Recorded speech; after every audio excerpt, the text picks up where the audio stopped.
Good afternoon, everybody, and welcome to Find My Past from Home. We are, just as always, very excited to have you with us. And as you can tell, I have some very special guests with me today. So this should be a really fabulous session. We're really excited to have you all with us. So as we get started, please leave your name, your location, what you're working on. We'd love to hear your stories, ask your questions. We have a really great conversation today planned, but it will be that much better when you guys all participate. So thank you very much for being with us. Lisa, do you want to go ahead and introduce the session and start with introducing yourself? Sure. So I'm Lisa Lisson, the creator over at Are You My Cousin? And I have been on a virtual road trip with Findmypast. We are going through the U.S. records over at Findmypast. So we started out in Cincinnati. We're in New York now, and we've got 2 more stops along the way. So we're having a lot of fun. It's virtual travel season since we can't necessarily get out to go to all these places. So I wanted you guys to be able to explore different parts around the country and different records that you might have overlooked over at Findmypast. So I'm super excited. We are still in New York, obviously, on our virtual road trip, and we are looking for a wonderful conversation today all about New York research. Josh, you want to go ahead and introduce yourself, please? Sure. Josh Taylor here, a professional genealogist and president of the New York Genealogical and Biographical Society, which is headquartered in New York City, but stretches across the entire state of New York. So from Buffalo to New York City, from the 1600s all the way up until the present day. So all sorts of things to learn and questions I'm sure that will come in through the day. I'm looking forward to answering what we can and a really good conversation. So it's great to be here. Excellent. Thank you both very much. And my name is Jen Baldwin. For those of you who don't know me, I am the Content Acquisition Manager for North America for Findmypast, and have been working with Lisa for the last couple of weeks, as she's mentioned, on our road trip across United States records, specifically in those 4 locations. So we're really excited to continue that program today and have this discussion with Josh. So thank you to Josh and to the New York Genealogical and Biographical Society. They are fabulous partners to Findmypast, and we're really excited about our relationship with them and everything that we have done and everything we will continue to do in the future. Lots of good genealogy in New York. So there are a number of you with chiming in. So thank you very much. We've got Beth, one of our regulars from North Wales. Thank you, Beth. I know it's late for you. Elaine's in Massachusetts. Debbie's in Dallas, Oregon. We've got Kentucky and Ireland and Ohio and Austin, Texas and Northern Ireland. So all sorts of people and places chiming in. Also, just a quick note, we do have Liz from Findmypast in our comments. So if you have questions or if you want to ask specific questions about records or links, Liz is here to help. And so we want to thank her as well. It's pretty late in London, and so she stayed up to help us out today. So we appreciate you, Liz. All right, so we're going to talk today about just in-depth research in New York, and that has a number of different dialogues and conversations that we could have, right? We could go that a million different directions with that. But I think if we just want to start off maybe with a 30,000 foot view, if you will, Josh, tell us a little bit about why the research process matters so much in a place like New York. What makes methodology important in New York? You know, New York research is, we don't like to talk about things being challenging or difficult. I will say New York research is an adventure.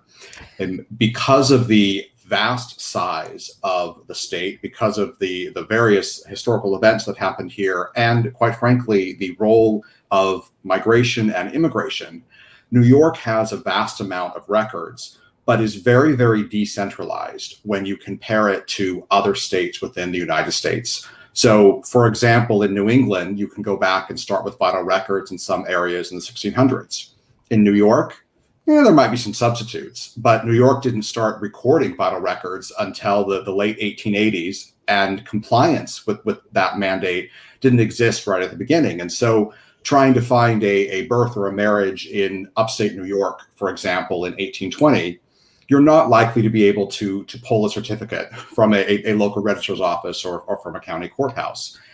And so the research process becomes important because you have to make sure that you refine the question that you're trying to answer as you try to identify sources that can help you answer that question. Sometimes you'll look for a record that never existed in New York at all. So that's why the research process is important, because it's all about the question you're asking and then what records and methodologies you can use to try and answer that specific question. I have to say, Josh, I definitely, when you said you could look for things that were never there, being basically a Southern researcher who dabbles in New York research every now and then, because my husband's side of the family is up there, it is so different. It's like learning a different language almost. You have to really spend a lot of upfront time, or I did, learning how it's set up and where to go. Right. And New York City and New York State are two completely different worlds genealogically. You could almost call New York City a 51st state when it comes to research, because they have their own vital records jurisdiction. I mean, it's complicated. I found that one out the hard way in my early years of research.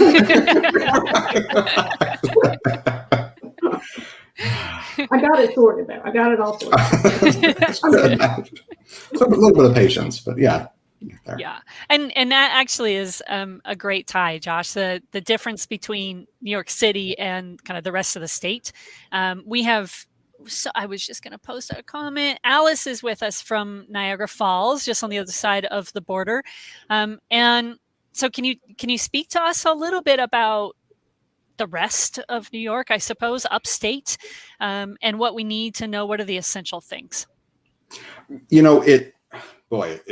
New York is so big. It depends on the rest. So talking New York State, and sort of putting the city to the side for a little bit. And the first thing that I would strongly suggest is that you get to know your local area that you're researching in, because there are records that are, again, not centralized. So it's not like you can go to the New York State Archives and find everything. You have to look local and spend some time knowing exactly what's at that sort of city or that town or that county level. At the same time, remember that because of New York's history, there are phases of records where some of our ancestors simply will not be documented when you're looking in upstate New York. Land records are terrific, but depending upon the transaction, they weren't mandated until the 1830s. So I think that the biggest thing to remember is look local, but also make sure that you're spending some time figuring out what records might actually exist even before you start to dive in and start your search in upstate New York. Yep. And actually, Karen left a great comment that's very similar to that. The cool thing about New York research is they pay to have a town historian who has all kinds of neat records. Just fun to visit with them on a research trip. Right. And sometimes those town historians are very well funded. Other times they're not. It depends upon, area by area. But if I ever have a question in New York, one of the first people I reach out to is that town historian. Because if they don't have the answers with them about where the records are, they usually have an indicator of where to find the answer. So the local historians are fantastic across the state. I think I'm a little jealous about that, actually. I'm totally jealous of that. I'll often come upon a historian, but it's so hit or miss. Yeah, I could definitely say with personal experience, the county and town historians have been amazing for my own research. So yeah, if you take nothing else away from this conversation today, take that, right? And find out who your local historian is across the state, the area you're interested in, and send them an email. And it's really quite easy to do. I mean, Google, you can, type it into Google, like town historian for county and state of where you're researching, and that should do it for you. Mm-hmm. Yep, they're really easy to find. Yep. Okay, good. So we are getting a couple questions in, so I'm going to throw a couple of these up so people can get them addressed right away. So Rita wants to know, are there any county or state censuses available online? Yes. So the first thing is New York kept state censuses beginning in 1825 up through 1875, and there was a bit of a disagreement, so they skipped 1885 and did it in 1892, and then picked up again in 1905. And the sad thing to realize is that because of the Capitol fire in 1911 and some other circumstances, a large portion of those early state census records are not in existence anymore, though there are sometimes local copies that were kept. But your question was, are they available online? And the answer is yes. There are quite a few available, both searchable and browsable, at a site like Family Search. The NYG&B has some indexes to some of those state census records that are available on our site. And the other thing that the NYG&B offers to help answer that question is there are online county guides that walk county by county and identify links and other resources for state census records for that specific county. So spend some time in those county guides, and that will help guide you to where those census records are available. Yeah, and just a quick note too, Lisa and I did a session last week on just kind of basic New York genealogy. And that's available on both of our Facebook pages and YouTube channels for Find My Past and Are You My Cousin? So we're going to ask Liz to share the link to that session in the chat so people can watch that back at their leisure and kind of get the rundown on those basic census and vital record kind of how-tos. So that's available for you to watch at any point too. Okay, there was a couple other questions, so I'm going to scroll back up. We'll get to the Catholic records in a little bit, you guys. I know I've seen a couple comments already. We will get to that. Let's look at Karen's question. Her great-grand-aunt died in New York in 1918 in a homeopathic hospital in Yonkers. She was only 40, never married, had children. How can I order a death certificate? And want to know what she died from. Was it Spanish flu? Seems really difficult to order certificates. And I'm pretty sure I saw something about this on Twitter maybe last week. Anyway, Josh, can you talk us through death certificates, please? So to address the question of seems difficult if you're not next of kin, it can be. It shouldn't be, but it is. It's another one of the sort of stumbling blocks in New York is that there are some restrictions on accessing records that can sometimes get in your way. The best and most direct way to access a certificate is actually going to be to contact the local Yonkers offices with citation information about that death certificate. And once, if you know it's registered in Yonkers and you ask them for a copy, you can send them, and for a fee, they should be able to send you a copy of that death certificate. Now, the state of New York and other jurisdictions that are sending copies of New York vital records out are about 18 to 24 months behind in responding to requests. So we're hearing from people that have sent a request 2 years ago that are just now getting a response to it. So the only workaround for that right now is to head to that local jurisdiction. So in this case, it'd be Yonkers, and make the request directly there. And you can hopefully, if everything works out, you can get a copy directly from that local registrar's office. Great. And one more kind of before we transition into another topic and maybe some of the New York City questions. This one from Steuben County. And Cindy, we did see your message that you left this question in advance. So thank you very much for doing that. But do early divorce records exist for early Steuben County? I suspect my ancestor may have divorced there about 1850. So the answer here is it maybe. There's a variety of factors. There's the question of, was the divorce ever formally brought into any sort of a court system? If there's any sort of court record, it would probably be at a county level. Keep in mind that in New York, the local level of the court system is called the Supreme Court of New York. So you'll be looking at the New York Supreme Court for Steuben County and see if the record there is officially recorded. In accessing court records, there's actually a chapter in the New York Family History Research Guide and Gazetteer.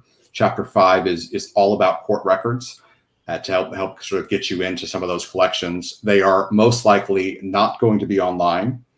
There's also a likelihood that they're sitting locally in that county. They might be at the New York City Archives, but it's also possible they're still sitting locally and might be accessible there. If that is if the divorce was actually recorded.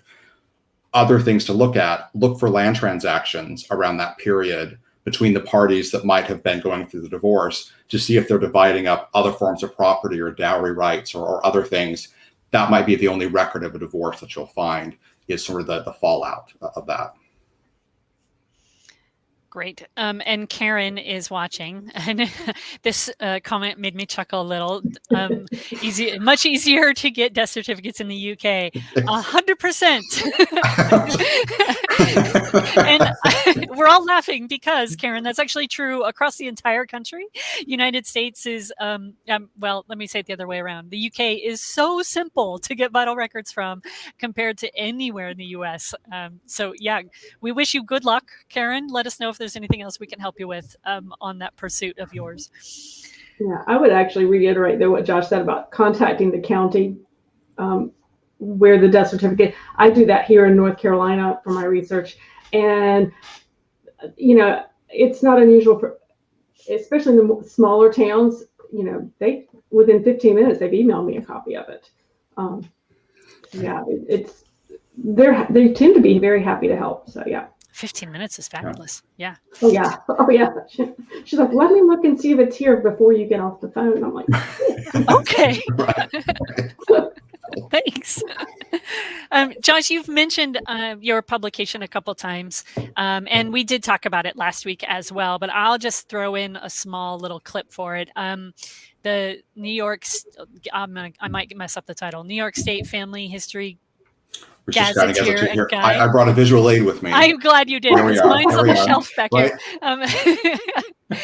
You guys, this is the must-have resource on New York research. So if you do any research at all, you can get a hard copy, like Josh just showed, through the New York Genealogical Biographical Society. You can also order an e-copy. So if you want instant gratification, purchase that PDF. And then they have broken down county sections as well. So you can get each individual county, what you're interested in, and research guides and such. If you are not a member of the New York Genealogical and Biographical Society, I'm going to say it so Josh doesn't have to. I highly recommend it. The benefits that you get as a member of the organization are incredible. I use the site on almost every week. I actually just sent in a new research request this last weekend. The organization is fabulous, and it's it's a great staff. So, and yes, I know I'm biased because they're my partners, but they are really, really good as a genealogy society. Thank you, Jen. We appreciate that. And one of the things that I love about them actually is the access to records. So Josh, can you tell us a little bit about your record content on the site and what makes that membership so valuable in terms of a historical records perspective? Certainly. So one of the things that the NYG&B really tries to focus on, and has actually since the very beginning of the organization in 1869, is preserving and then publishing, now it's an online, but really preserving local New York records. So whether it is the church record that ran for 20 years, the Justice of the Peace notebook that he kept where he recorded it, anyone he interacted with, we really seek to identify, preserve, and then really publish those materials. And so you'll find a lot of those types of items on the NYG&B's website as part of the online collections there. In the early 1900s, the NYG&B actually engaged a genealogist, Vosberg, who went all up and down the Hudson River Valley and other areas, writing to churches, asking about their records, and then tried to get a copy of those records to transcribe them and publish them online. So, or at that point in book form, and now they're online. But it's those types of projects that the NYG&B tries to work on all the time to bring more and more access to some of those smaller New York records that you might not see in other places. So is that, I know that there's more. if you wanted me to go on to more that's there, but that sort of is one of the core resources that's part of the site. That makes sense. Well, I know, Joe, we've talked about the religious records. I know a lot of folks have questions about the Catholic records. That why don't we just go ahead and delve into the Catholic records? Yeah. So because it's I know you always get a lot of questions about that, but we also talked a lot on the video that we did last week. That's again on the Facebook pages both yours and mine, about accessing Catholic records, and that the parish list, there was a question about the parish list, that there is a main parish list. Josh, you probably know about that as well. I can't think of the name of the site right now, but you can find the list of all the Catholic parishes there, so you can start to narrow things down, because that was a question that came up a lot as well. So Jen, I'm going to let you address that Catholic record. Yeah, and it always comes from someone. Today it was Dorothy, so thank you, Dorothy, for watching and asking questions. We appreciate it. When will we see more Catholic records from the Archdiocese of New York? So the short answer is we hope very soon, but it's a long process. And I'm going to be really straightforward and say that COVID really hit this project very hard. We are now at least 2 years behind schedule because of restrictions to the archives where those records sit. It is a live campus as part of the Archdiocese. And so in order to ensure proper social distancing and safety for their residents, we really haven't been able to get in to scan anything for quite some time. And with the Delta variant now kind of wrecking havoc all over the country, we are watching that situation very carefully. But as a result, we have not reinitiated scanning for a number of months now. However, we will publish images as much as and as quickly as possible. So if you haven't been on the site for a while, check back to Findmypast. We published a browse version of some of the Catholic records that we have scanned, and you'll know that they are original scans versus coming from microfilm, because the scans that we're actually processing on site are in color, and the microfilm version is in black and white. So if you get a color image, you'll know that what you're looking at has never been digitized before, and this is kind of the first time it's been available.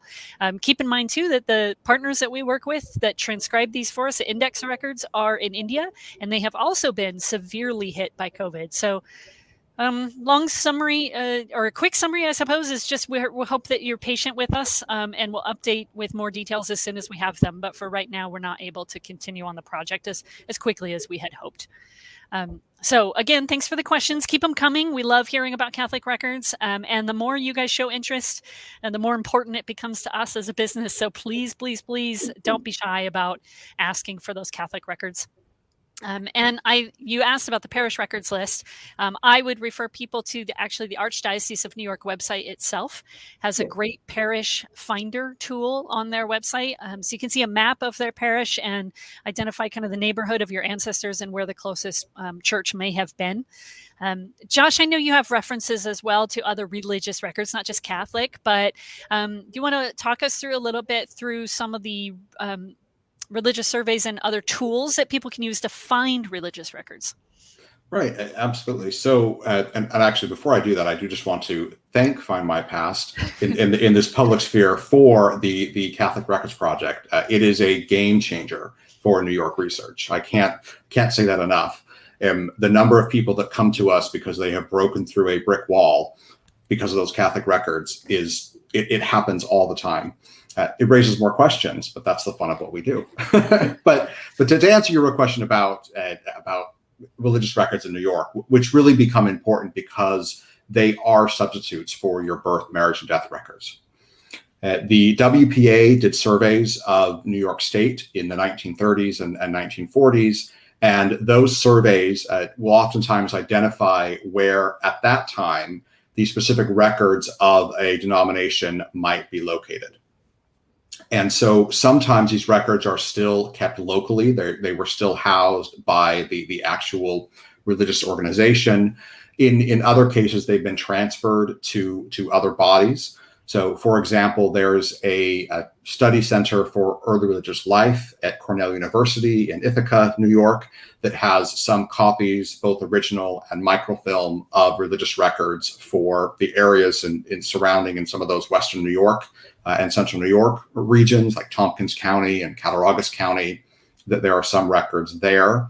But it really is denomination by denomination. I actually, to start on this, I've changed my approach. I used to always go to a sort of state or religious-wide archive and ask from there. Now I actually go to a present-day denomination of that same religion in that local area. I contact the congregation and I ask. And I have found that they can usually very quickly point me to the one person in that congregation that knows where the church records were from that congregation that existed 75 years ago. And so I would head local for those as well. I absolutely agree. And I would do that here, definitely in New York, but also here in the Southern Research as well. Definitely. Because most churches in our area anyway had church historians, and I would think that that's the same up there as well. Right. I'm just going to share this really quick. This is great. Shout out to Carol's cousin Carol, who is the town historian in Neversink. Is that Neversink? Is that right? Yeah, fantastic. We love town historians across New York. So thanks, Carol, for sharing that. That's fun. If she has records, let us know. Yeah, we'll bring our scanners. Yeah, Carol, really. We'd all like to talk to Carol, your cousin Carol. That's fun to say. All right, let's segue a little bit. We've talked a little bit about kind of the rest of the state, upstate.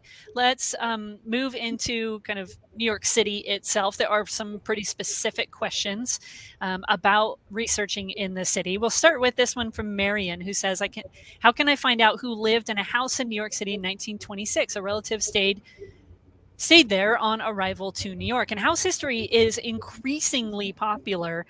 So what suggestions do you have, Josh, for New York City house history? Start with the city directories. The New York Public Library has done a wonderful service by digitizing vast numbers of city directories from New York City. They're online, nypl.org. They're completely free, and they are searchable via text. So you can type in the address and see its occurrences in the city directory, and then match that with the name to begin that study. So that'd be the first place that I would search. I was actually just using the city directories on Saturday. They are fabulous.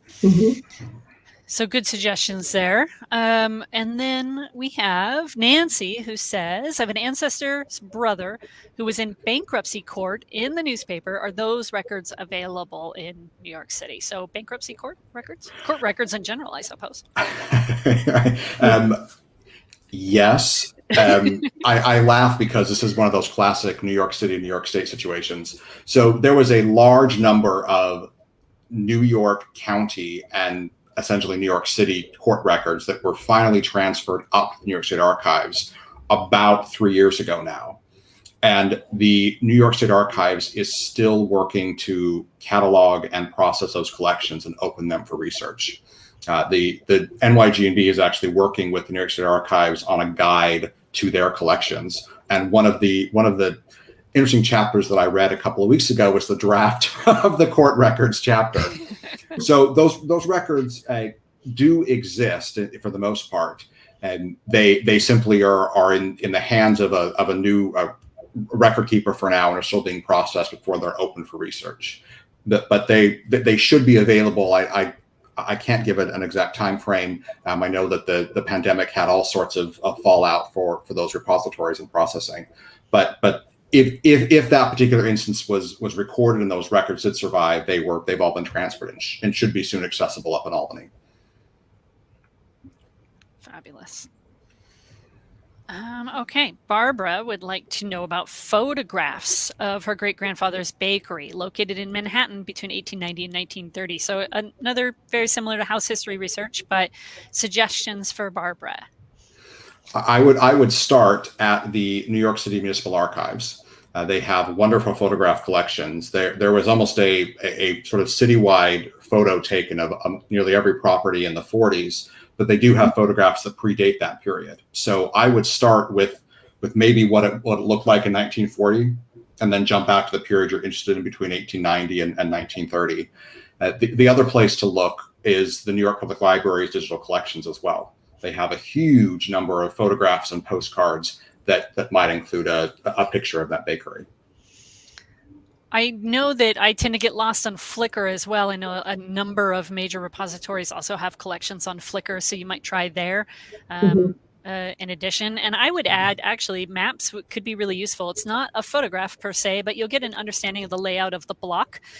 So I would use the Sanborn fire insurance maps to start, at least, and get an idea of the neighbors and the complexities of the neighborhood.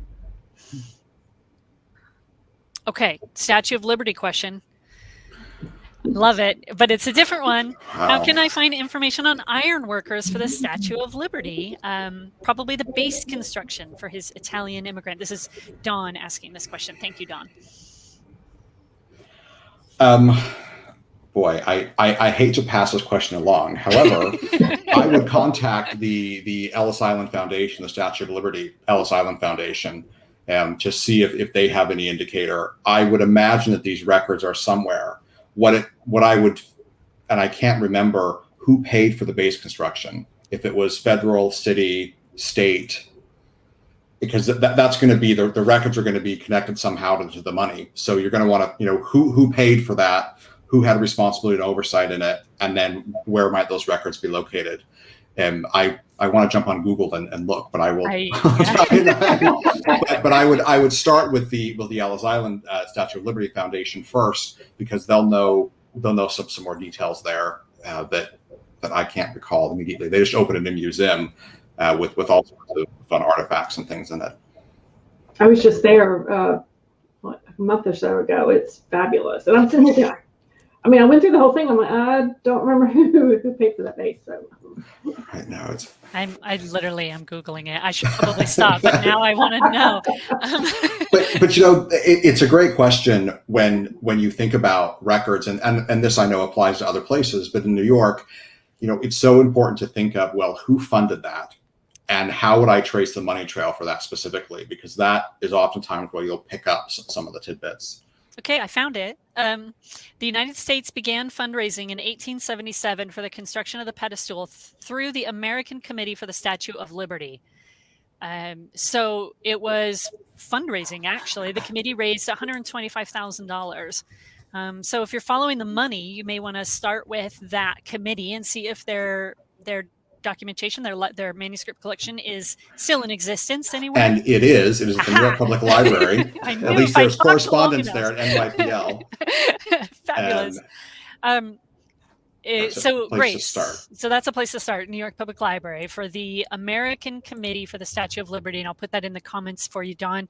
And I found that little tidbit on the National Park Service website for the Statue of Liberty. So their whole chronology is listed there in quite a good detail. So that's fun. I would also ask if, Josh totally has something else, but I'm going to sneak this in. I would wonder if there was an iron workers labor union in effect yet when they built it, because if he was affiliated in any way with a union, you can probably trace their records as well. And there are a number of union records at repositories across Philadelphia in particular, but certainly New York Public Library, the New York Historical Society are all places to look for references to that. So I also just found a tidbit that there might be some materials at the Smithsonian Institute as well, the Archives of American Art. So another place to look. See, everything's decentralized in New York. And if you get enough of us in a room, we will solve the problem, because we can't resist, right? Yeah, that's a great question, Dawn. Thank you very much for being part of the conversation today. That's fabulous. All right, Marcia says she has 2 brick walls on Long Island, which of course is not really part of the city, but 1800 and just after. Anything special to know about Long Island? If I had a member of my team here, I would defer to the Long Island expert. But I will say, just know that there is a lot of migration in and out of Long Island around this period. The American Revolution had quite an impact on Long Island, and so 1800 and just after, you'll see some of the aftermath of immigration there. So that'd be the one thing special to know. Okay, good. I got to find the comment again so I can take it off the screen. But I think, so Dawn just said, wow, you guys are wonderful. Thank you. Cindy is saying, I just checked, the ironworkers started in the early 1890s, but there could have been a forerunner. Absolutely correct. And then Rose Marie also suggested the Ironworkers Union. So we were all on the same track. It's so good. And Karen said that the New York Library has digitized plans for buildings some my great uncle designed. That's very cool also. yeah. Okay. All right. We'll go back to kind of our topics for the day for a minute. We'll come back for questions right at the end there. I wanted to ask Josh in particular about some of the record access issues in terms of New York. I know that things change a lot, and New York seems to be a very active state in terms of politics around records access. So can you kind of give us the rundown on what we need to be looking for and how we as genealogists can raise our voice when it comes to issues of record access? I appreciate the question and the topic, because it's the other thing of what the NYG&B does, sometimes very quietly, and that is monitor our ability, and when I say our, I mean the collective, all of us, our ability to access public records. So the New York City and New York State have completely different rules and mindsets and leaders when it comes to vital records. So what happens in New York City for legislation does not necessarily always happen in New York State. So you have two things to really keep an eye on. And in the past sort of 3 to 5 years, there has been a bit of a pushback on opening some of the vital records for privacy reasons and other concerns. And it's made it difficult for us to actually get a hold of some of these records. We talked a little bit about the death certificate that wanted a next of kin in order to access those records. The NYG&B was successful a couple of years ago with New York City in having them expand the list of those eligible to get copies of certain records. But it didn't include anyone and everyone who wanted a set of those records. And so, this is something that we constantly keep an eye on. I ask that all genealogists keep an eye on the NYG&B blog and e-news for any updates about these vital record restrictions that might come up. And along with that, the other thing we try and look for are areas where the archives and the record keepers need our help in helping local politicians understand the importance of these records, funding the facilities that actually preserve these records, adding staff so they can fulfill requests. These are all things that we can help collectively raise some awareness on. And I would be remiss if I didn't mention the work being done by Reclaim the Records, which is taking on New York, straight on with challenges to some of the existing New York laws. So we try at the NYG&B very hard to watch changes in legislation and then jump in as needed to try and make sure that access to records are not further restricted. And for reference, I'm just putting the link to Reclaim the Records in the chat, so everybody has that, because they certainly do more work than just in New York, although they're very active in New York. They really do a lot for the whole United States. So a lot going on there to keep track of. So thank you, Josh, for that summary.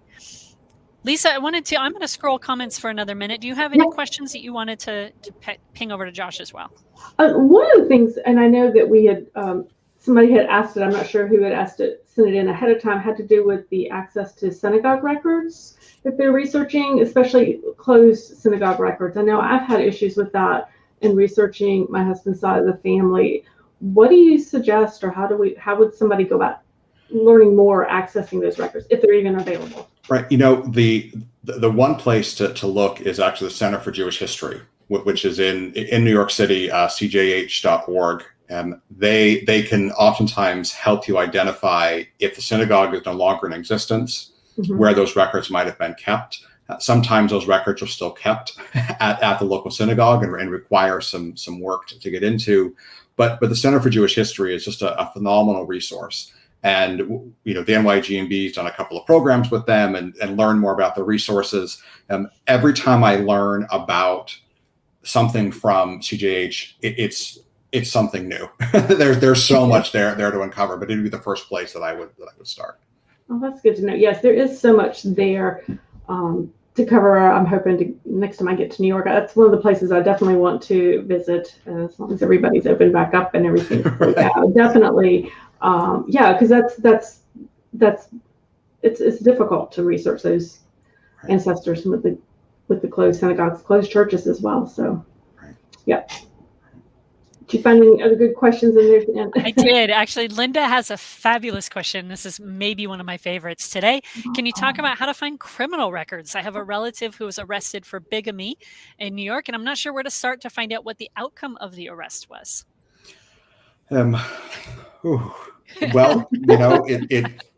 this is one of those questions. It depends upon who made the arrest. If it was, if it's a state or county court, again, some of those court records might still exist, or it might just be the blotters. So just the abbreviations of what happened without actual details for the court. I would actually start with Oneida County. I would start with the local genealogical organization there and see if they can help fill in some of those details. Or if you know the town, start with that town historian who might have some information. And you actually raise a good point. We've talked about historians, we've talked about the G&B, but we haven't talked about all of the other fabulous societies across the state of New York. And, there's a couple that I've worked with in particular on my research projects, the Western New York group in particular, that are just amazing. So, always a good idea for anybody and everybody, if you're researching in a particular geographical area, to find the local society and reach out to them and see what they have and see what they know, because they know more about their local area than just about anybody else. I know the G&B has done programming and such with some of the other societies across the state of New York. Josh, do you have anything else like that coming up that we should be aware of? So no. I'm trying to think. Joint program so much this year. We are doing a New York State Family History Conference at home. We call it NYSFIC.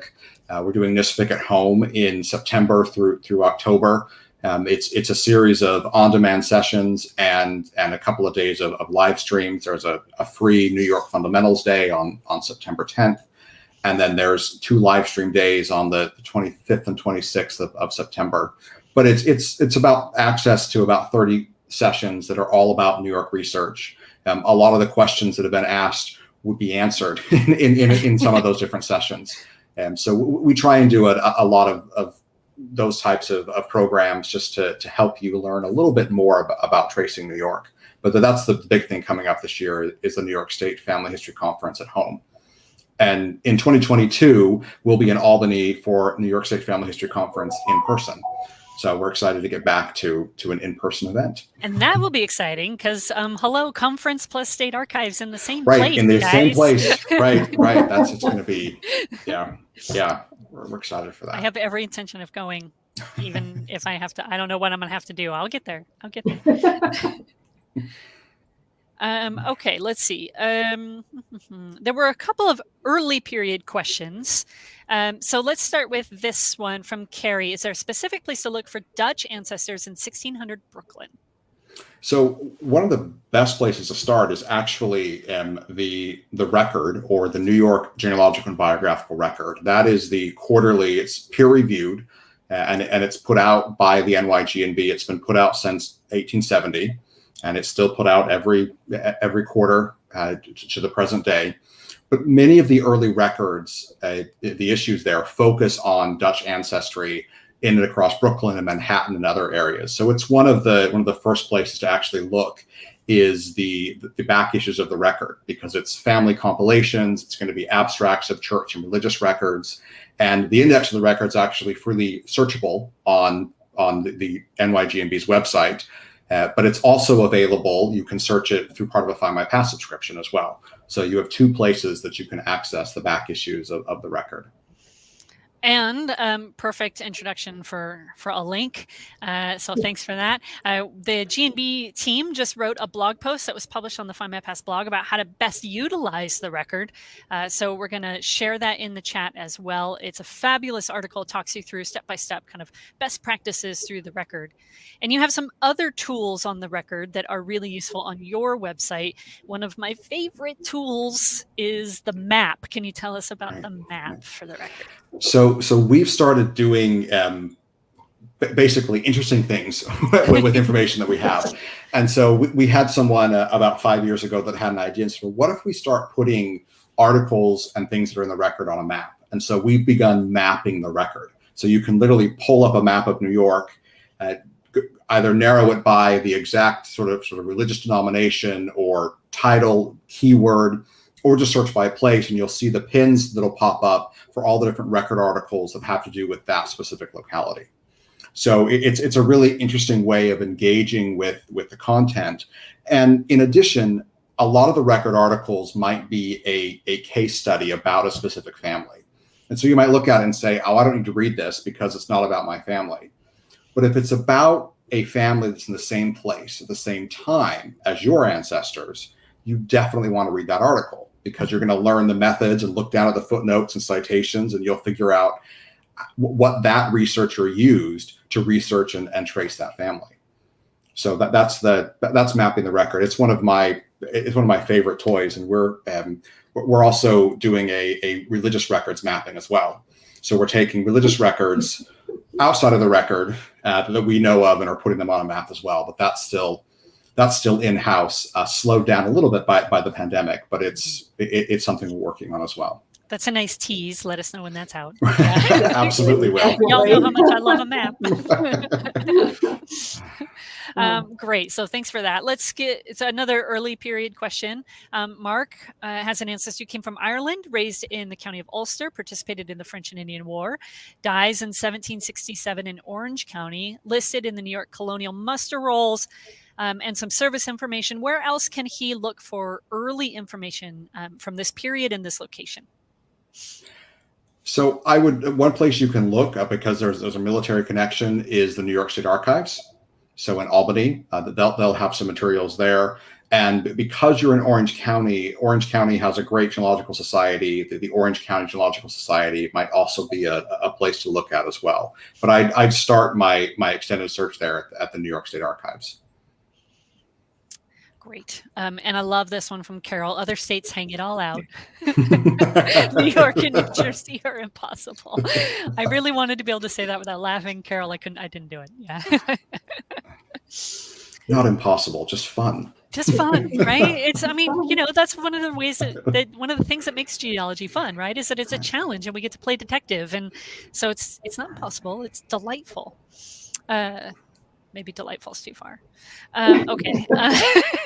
And Pam asked about Quaker records. So not necessarily an early period, but certainly Quaker history goes way back in New York.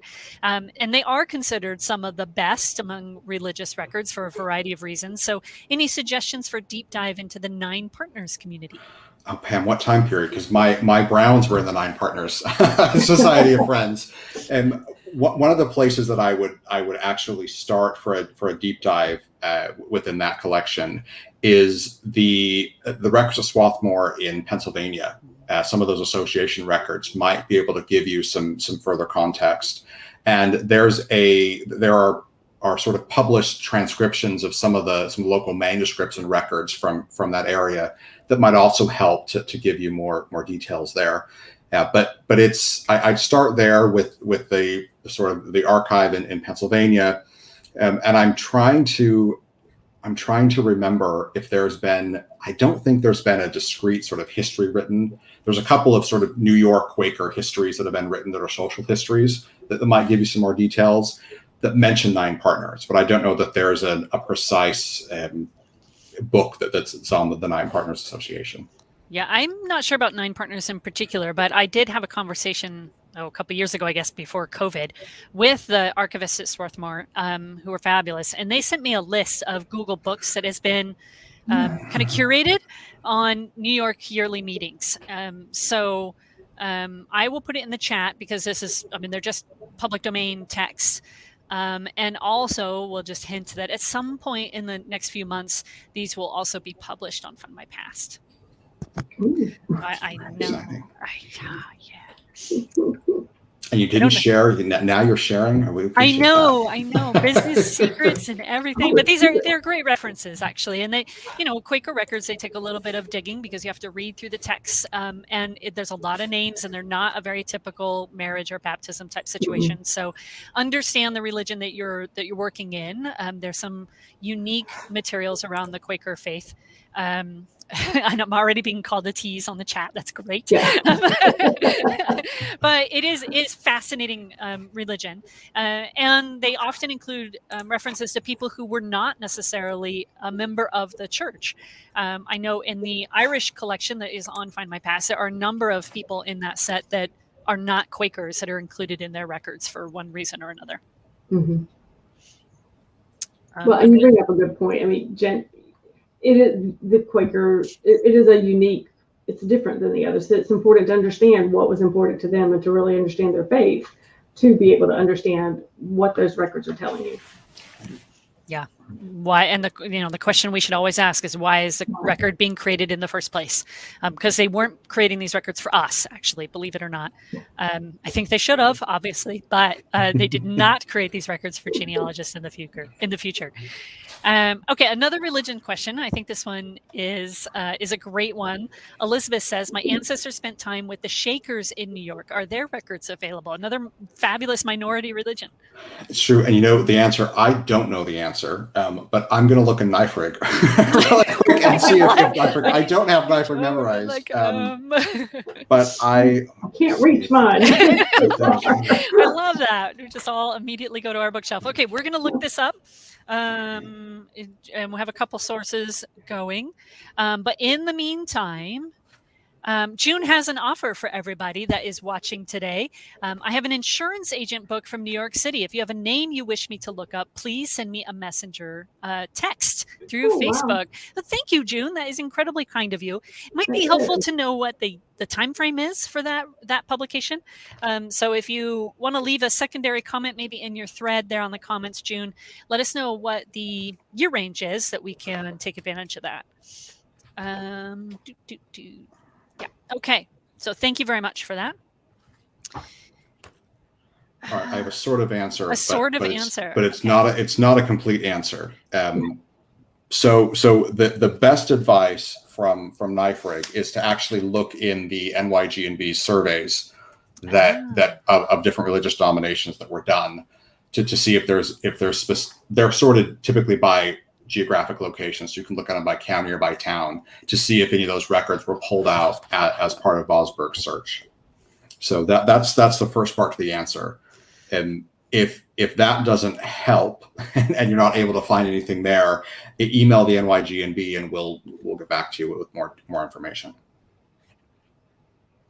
Right. And I'll share a link to the surveys. Now, keep in mind, some of these links to these materials may or may not be behind the membership wall on the New York Genealogical Biographical website. So if you're not a member, you may need to join to get access to these materials. But if you are, just log in and you should be able to use those websites very quickly. June came back. Thank you very much, June. She said 1878 to 1947 is the year range of this insurance agent book. That is a very healthy collection you have there. Exactly. That's fabulous. Right. Excellent. Thank you so much again, June. Thank you very much for that. Okay. So we've got about 8 minutes here. And I'm just going to scroll through one more time. Corey says this has been the perfect afternoon break. The three of you are so much fun and so helpful. Thank you very much, Corey. We appreciate you watching very much. Let's see, there was kind of a big, long one that I thought would be a good way to finish. While I look for that, let me throw this one up. Josh, can you speak to newspaper collections for New York, specifically Fulton History, so people kind of have an idea of what that is? Right. So Fulton History is a website of an amazing gentleman who has digitized thousands of newspapers. Fulton History covers nationwide newspapers, but a lot of New York papers that are searchable by keyword. And it's one of my go-to places actually for New York newspapers is Fulton History. Yeah, fabulous site, and it's free. Completely free. Yep, free, no charge at all. Yeah. Okay, so one last question I think we have time for. Nancy says she has an ancestor who died 1847, no will, no letters of administration.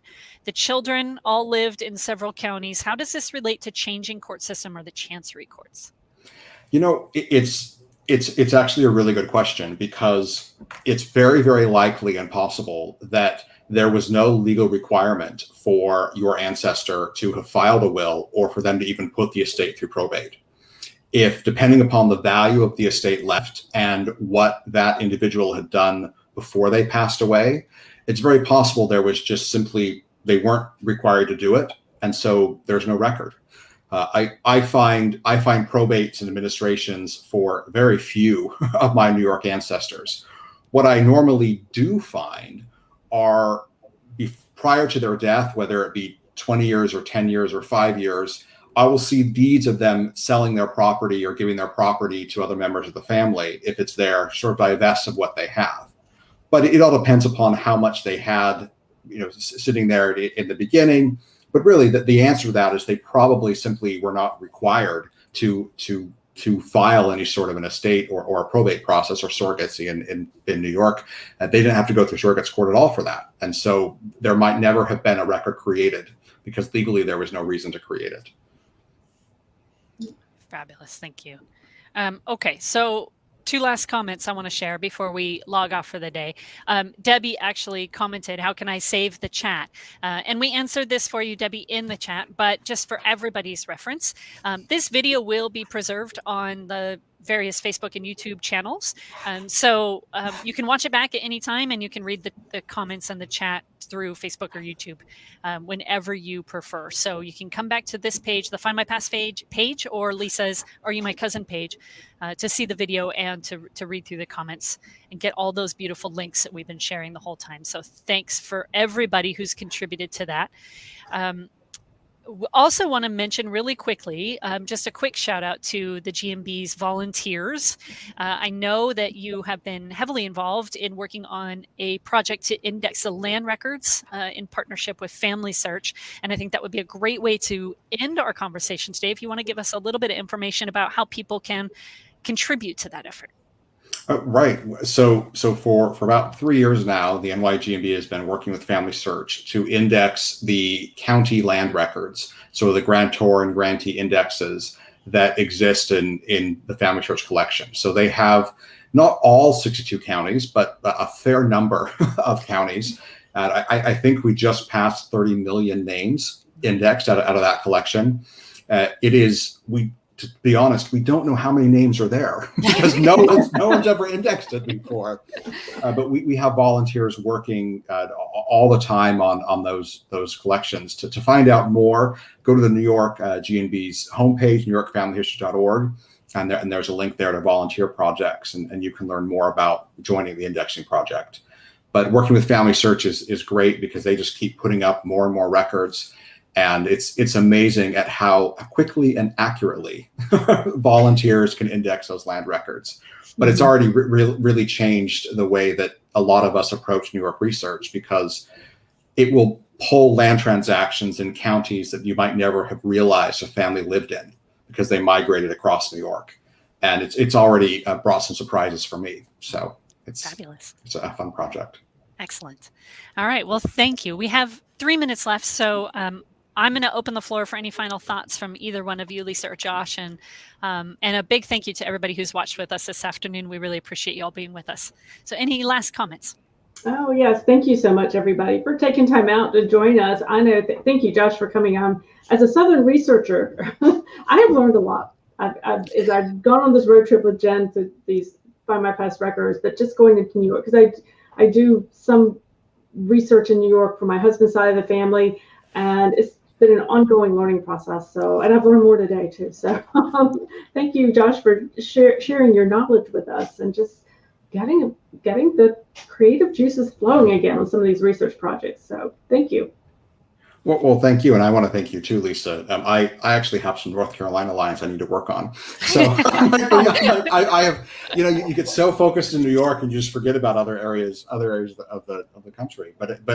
But just thank you for the opportunity, and it's been such a fun conversation, and it's nice to take creative minds together and try and tackle some of these research questions. Yeah, and you get us all going on ironmongers, and there's no stopping us now, right? All right. Well, thank you again one more time to everybody who watched with us live. Share the video and let your friends and societies know. If you're involved in a local group or community, share the video. That's what they're here for. So feel free to do that off the Find My Past Facebook page as much as you like, as well as the New York Genealogical Biographical Society and Are You My Cousin? So all those resources are out there for you. Please feel free to take advantage of them and use them. Later this week on Find My Past Facebook channel, we will be digging into the original genealogy community. So I'll be back on Wednesday to talk about that.